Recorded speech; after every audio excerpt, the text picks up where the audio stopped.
Actually sir, ಈಗ ಸಂತೋಷ್ ಲಾಡ್ ಅವರು ಅಂದರೆ ನೀವು ಧಾರವಾಡ ಜಿಲ್ಲೆಗೆ ಮಾತ್ರ ಸೀಮಿತವಾಗಿಲ್ಲ, ಕರ್ನಾಟಕ ರಾಜ್ಯಕ್ಕೆ ಮಾತ್ರ ಸೀಮಿತವಾಗಿಲ್ಲ. ಯಾಕಂದರೆ ಇಡೀ ದೇಶದಲ್ಲಿ ಮೋದಿಯವರು ಬಿ ಜೆ ಪಿಯ ಕೆಲವು ನಿರ್ಣಯಗಳನ್ನು ಅಂಕಿಅಂಶಗಳ ಸಮೇತ, ದಾಖಲೆಗಳ ಸಮೇತ ತುಂಬ ಪ್ರಖರವಾಗಿ ನಿಮ್ಮ ವಾದಗಳನ್ನು ಮಂಡಿಸ್ತೀರಾ ನೀವು, ಇಡೀ ದೇಶದಲ್ಲೇ ಮಂಡಿಸ್ತೀರಾ. ಸರ್, ಹೀಗಿದ್ದಾಗ ಈಗ ದೇಶದಲ್ಲಿ ನಡೀತಾ ಇರುವಂಥದ್ದು ಮುಂದೆ ಏನಾಗಬೇಕು, ಇವಾಗ ಏನಾಗ್ತಾ ಇದೆ ಅನ್ನೋ ಚರ್ಚೆಗಿಂತ ಹಿಂದೆ ಏನಾಗಿತ್ತು ಅನ್ನೋದ್ರ ಬಗ್ಗೆ ಚರ್ಚೆಗಳು ಜಾಸ್ತಿ ನಡೀತಾ ಇದ್ದಾವೆ. ಎಕ್ಸಾಂಪಲ್ ವಂದೇ ಮಾತರಂ ವಿಚಾರದಲ್ಲೂ ಕೂಡ.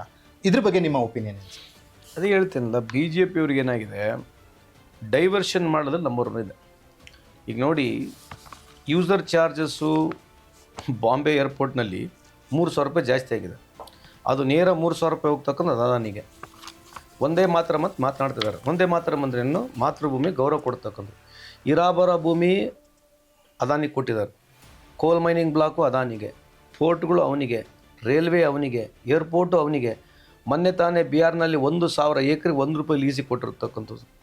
ಸುಮಾರು 45,000 ಹೆಕ್ಟರಷ್ಟು ಭೂಮಿ ರಾಜಸ್ಥಾನಲ್ಲಿ, ಗುಜರಾತ್ನಲ್ಲಿ ಇರೋಬ್ಬರ ವ್ಯವಹಾರ ಇಡೀ ಅವನ ದೇಶಕ್ಕೆ ಕೊಟ್ಕೊಂಡು ಇವರು ಒಳಗಡೆ ಒಂದೇ ಮಾತರಂ ಬಗ್ಗೆ ಮಾತನಾಡ್ತಿದ್ದಾರೆ. ಆ ಸಂದರ್ಭದಲ್ಲಿ, ಯಾವ ಸಂದರ್ಭದಲ್ಲಿ? ಒಂದೇ ಮಾತರಂ ಸಂದರ್ಭದಲ್ಲಿ ದೇಶದಲ್ಲಿ pollution, air pollution, air quality index ಗಗನಕ್ಕೆ ಹೋಗಿತ್ತು. ಅದ್ರ ಜೊತೆಗೆ ಇಂಡಿಗೋದು ಭಾಳ ದೊಡ್ಡ ಸಮಸ್ಯೆ ಆಗಿತ್ತು.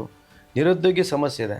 ಇವನ್ನೆಲ್ಲ ಅಟೆನ್ಷನ್ ಚೇಂಜ್ ಮಾಡಬೇಕು, ಒಂದೇ ಮಾತರಂ ಬಗ್ಗೆ ಮಾತನಾಡೋದು. ನಾನು ಹೇಳ್ತಕ್ಕಂಥದ್ದು 11 ವರ್ಷ ಆಯ್ತು ಸರ್ಕಾರ ಬಂದು. ಇವತ್ತು ಯಾಕೆ ನಿಮಗೆ ನೆನಪು ಬಂತು ಒಂದೇ ಮಾತರಂ ಬಗ್ಗೆ? ಇವರು ಒಂದೇ ಮಾತರಂ ಬಗ್ಗೆ ಯಾವತ್ತು ಬಿ ಜೆ ಪಿಯವ್ರು ಆಡಿದ್ರೆ ನಾನು ಕೇಳೇ ಇಲ್ಲ. ಇವೆಲ್ಲನ ಅವರು ನಾವು ಒಂದೇ ಮಾತರಂ ನಮ್ಮೆಲ್ಲ ಪಾರ್ಟಿ ಫಂಕ್ಷನ್ಗಳಲ್ಲಿ ನಾವು ಆಡ್ತೀವಿ. ಮೊದಲು ಹಾಡಿದ್ದು ಕಾಂಗ್ರೆಸ್ ಅಧಿವೇಶನದಲ್ಲಿ ಇವತ್ತು ಆಡ್ತೀವಿ ನಾವು, ಅದಕ್ಕೇನಿಲ್ಲ.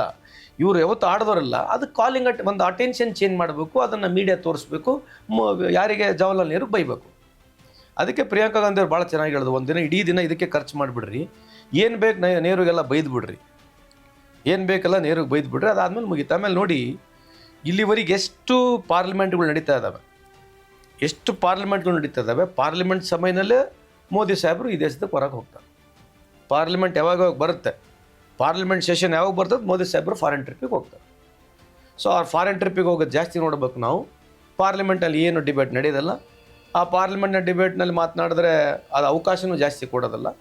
ಈ ಥರದ ವ್ಯವಸ್ಥೆಯಲ್ಲಿ ಮಾಡಿದರೆ ಇದು ಈ ದೇಶ ಬಿ ಜೆ ಪಿಯವ್ರದ್ದಿದೆ, ಕಾಂಗ್ರೆಸ್ ಇದೆ, JDS ಇದೆ, ಎಲ್ಲ ಪೊಲಿಟಿಕಲ್ ಪಾರ್ಟಿಯವ್ರದ್ದು ಸೇರಿದ್ರೆ ಈ ದೇಶ. ಆಮೇಲೆ ಪೊಲಿಟಿಕಲ್ ಪಾರ್ಟಿಲಿರ್ತಕ್ಕಂಥ ಜನ ಕೂಡ ಈ ದೇಶ ಇದೆ. ಒಬ್ಬ ಪೊಲಿಟಿಕಲ್ ಲೀಡ್ರಾಗಿ ನಾವು ಯಂಗ್ಸ್ಟರ್ಸ್ಗಳು ಬಿ ಜೆ ಪಿಯಲ್ಲಿ ಆಗಿಲ್ಲ, ಕಾಂಗ್ರೆಸ್ ಆಗಲಿ, ಏನು ನೋಡ್ಬೇಕು ನಾವು? ದಿನ ಬೆಳಗ್ಗೆ ಎದ್ದರೆ ಬರೀ ಕಾಂಟ್ರವರ್ಸಿಲಿ ನಾವಿದ್ದೀವಿ. ನಾವು ದಿನ ಬೆಳಗ್ಗೆ ಎದ್ದರೆ ಕಾಂಟ್ರವರ್ಸಿ ಬಿಟ್ಟರೆ ಏನಿದೆ, ಏನು ನಡೀತಾ ಇದೆ?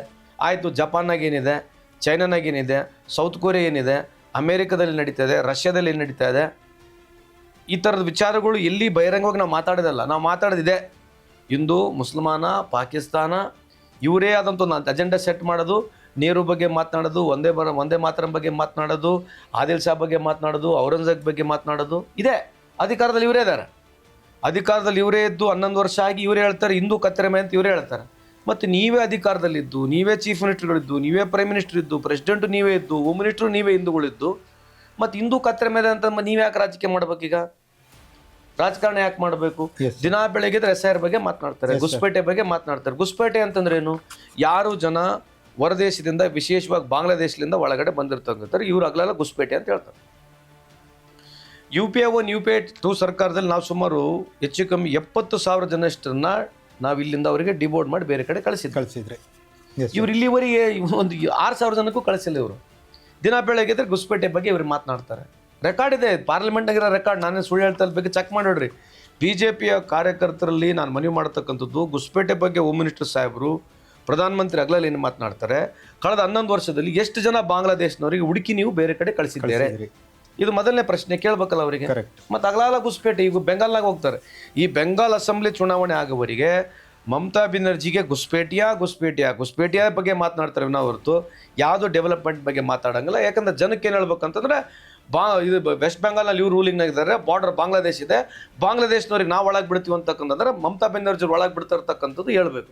ಬಿಹಾರ್ನಲ್ಲಿ ಚುನಾವಣೆ ಇದ್ದರೆ ವೆಸ್ಟ್ ಬೆಂಗಾಲಲ್ಲಿ, ಬಿಹಾರಲ್ಲಿ ಬಾರ್ಡರ್ ಸೆಕ್ಯೂರಿಟಿ ಫೋರ್ಸ್ ಮಾಡೋರು ಯಾರು? ಬಾರ್ಡರ್ ಸೆಕ್ಯೂರಿಟಿ ಫೋರ್ಸ್ ನಡೆಸೋರು ಯಾರು? Central government. ಮತ್ತು ಸೆಂಟ್ರಲ್ ಗೌರ್ಮೆಂಟ್ ನಡೆಸ್ತಾ ಇದೆ, ಮತ್ತು ನೀವು ಸ್ಟೇಟ್ ಗೌರ್ಮೆಂಟ್ಗೆ ಅಲಿಗೇಷನ್ ಮಾಡಿದ್ರೆ ಬಿಹಾರ್ನಲ್ಲಿ ಇವರೇ ಅಧಿಕಾರದಲ್ಲಿದ್ದಾರೆ.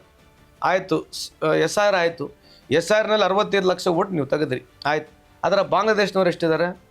ರಿಪೋರ್ಟ್ ಕೊಟ್ಟರೆ ಇಲ್ಲಿವರೆಗೆ ರಿಪೋರ್ಟ್ ಕೊಟ್ಟಿದ್ದಾರಾ? ಇಲ್ಲ. ಮತ್ತೆ ಏನು ಮತ್ತೆ ಅರ್ಥ ಏನಿದೆ? ಎಸ್ ಸರ್, ಈಗ ಏನಂದರೆ ಈ BJP ಆಮೇಲೆ ಕೇಂದ್ರ ಸರ್ಕಾರದ ವೈಫಲ್ಯಗಳ ಬಗ್ಗೆ ನಿಮ್ಮ ಹತ್ರ ಮಾತಾಡ್ತಾ ಇದ್ರೆ ಒಂದು ದಿನ ಮಾತಾಡಿದ್ರು ಅಷ್ಟು ನಿಮ್ಮ ಹತ್ರ ವಿಷಯ ಇದೆ ಸರ್. ಈ ವಿಷಯಕ್ಕೆ ಮತ್ತೊಂದು ಬರೋದು